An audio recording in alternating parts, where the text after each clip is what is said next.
karena saya tahu persis kalau ini di awalnya adalah bicara bisnis, kok terakhir bisa menjadi pidana dan akhirnya Nikita bisa dijebloskan ke penjara.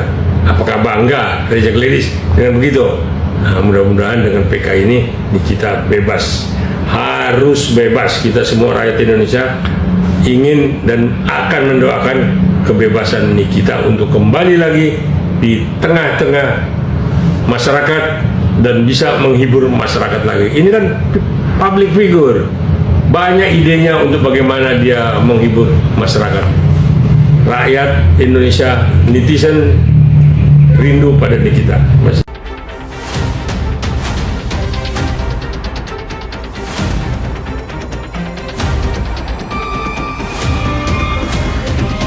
Nah, kalau cerita Nikita Mirzani menarik ya, selain memang dia selebriti, dia orangnya cantik, baik, dan humoris, dan netizen pun suka sama Nikita ya. Jadi kalau saya mengomentari dia sejak awal dan mengikuti perjalanannya, memang harus saya ikutin, karena memang kalau cerita dari bisnis skincare ya, ini sepertinya ada perhitungan yang salah atau meleset.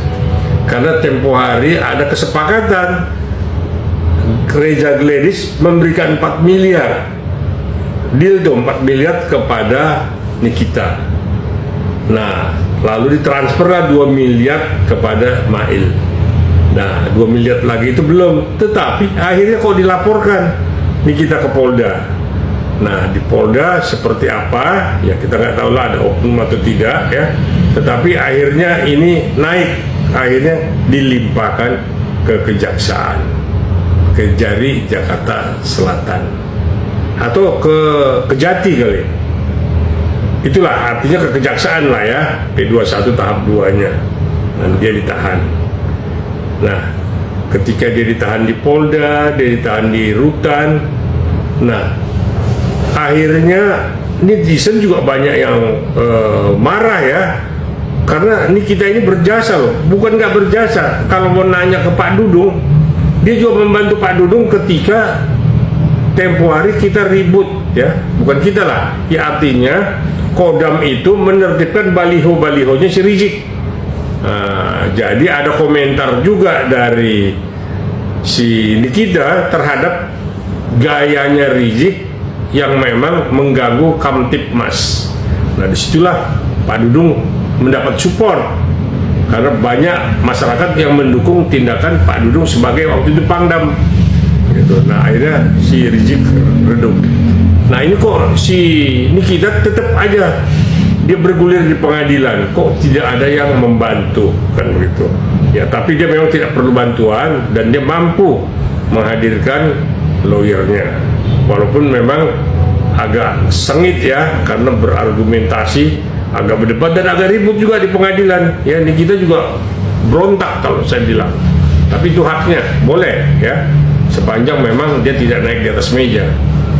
Nah, jadi kalau kita runut dari persoalan ini perdata atau pidana kan begitu. Tapi kalau kita lihat pelimpahannya itu jadi kena dia pidana, akhirnya ditahan di Polda, dimasukkan ke Rutan. Nah, padahal ya, kalau bicara bisnis sebenarnya itu ranah perdata. Tapi udahlah, akhirnya dia diputus 4 tahun oleh Pengadilan Negeri Jakarta Selatan. Lalu dia banding. Nah, dibanding pun dia akhirnya juga ditambah jadi 6 tahun. Jadi memang nggak seimbang ya perbuatan-perbuatan orang lain yang hampir sama seperti itu dengan yang dilakukan Nikita. Nah, siapa sih ini Reza Gladys ini? Nah, itu yang memang kita nggak tahu persis apakah dia juga main sama oknum atau tidak. Tapi ketika ini jadi 6 tahun oleh Pengadilan Tinggi, dia punya hak untuk sebenarnya kasasi, tapi dia enggak, dia langsung PK. Inilah PK yang kemarin bergulir dan ahli pidana itu dihadirkan untuk sebagai ahli dalam perkara gelar PK-nya ini. Nah, memang dari kacamata ahli, kebetulan ahli ini memang ikut juga menyusun undang-undang ITE. Nah, dia melihat memang tidak ada pasal yang dapat menjerat Nikita sebagai pelaku pidana. Ini bernuansa perdata.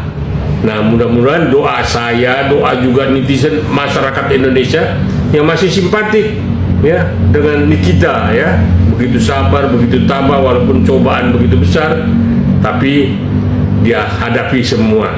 Nah, mudah-mudahan Majelis Hakim PK ya dapat memberikan pertimbangan dan membebaskan Nikita dari semua tuntutan, membebaskan dia dari semua hukuman. Jadi dia bebas, tinggal memang nanti pemerintah wajib ya merehabilitasi namanya, nama baiknya.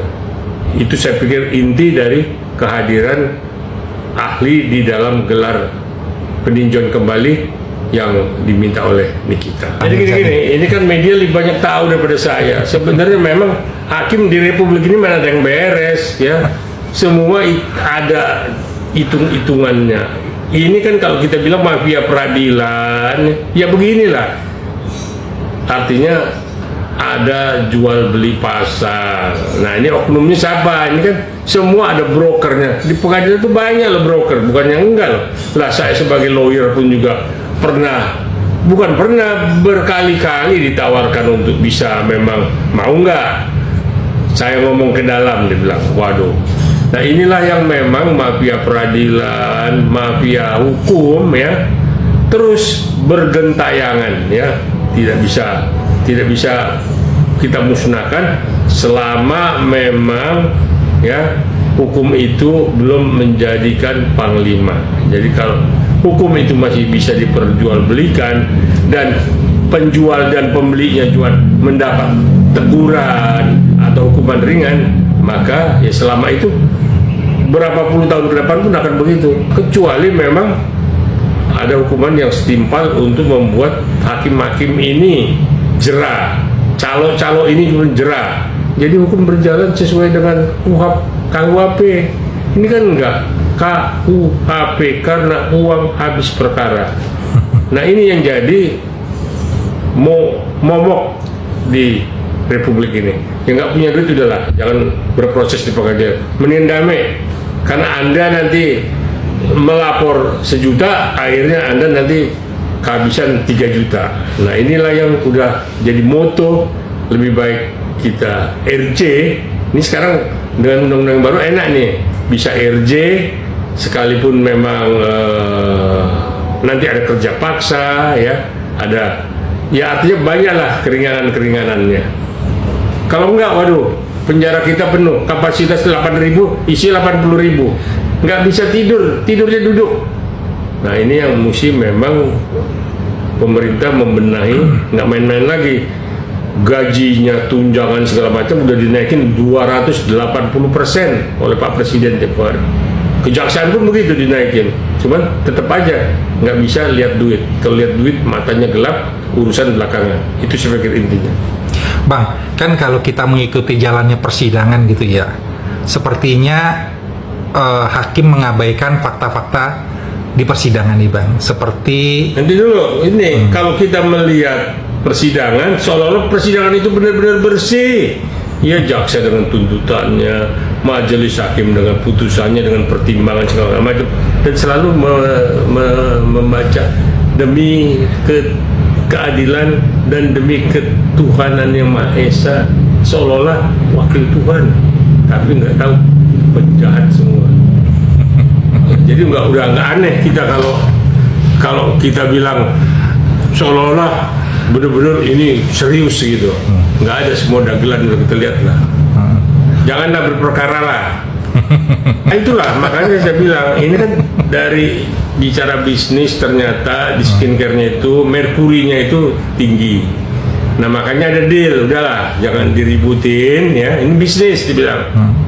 4M saya siapkan, tapi baru 2M diserahkan ke Mail, yang 2M belum, dia sudah dilaporkan pemerasan. Itu awal ceritanya. Nah, tapi dengan PK ini kan berarti ada novum. Kan tanpa novum, PK kan pasti ditolak.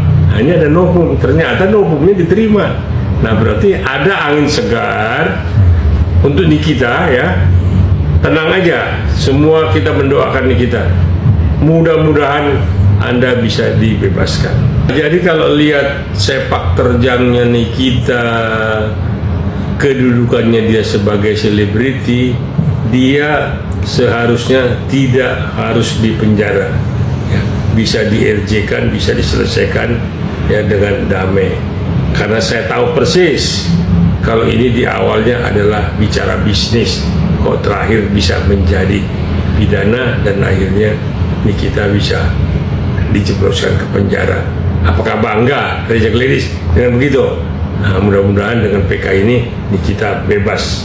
Harus bebas. Kita semua rakyat Indonesia ingin dan akan mendoakan kebebasan Nikita untuk kembali lagi di tengah-tengah masyarakat dan bisa menghibur masyarakat lagi. Ini kan public figure. Banyak idenya untuk bagaimana dia menghibur masyarakat. Rakyat Indonesia, netizen rindu pada Nikita.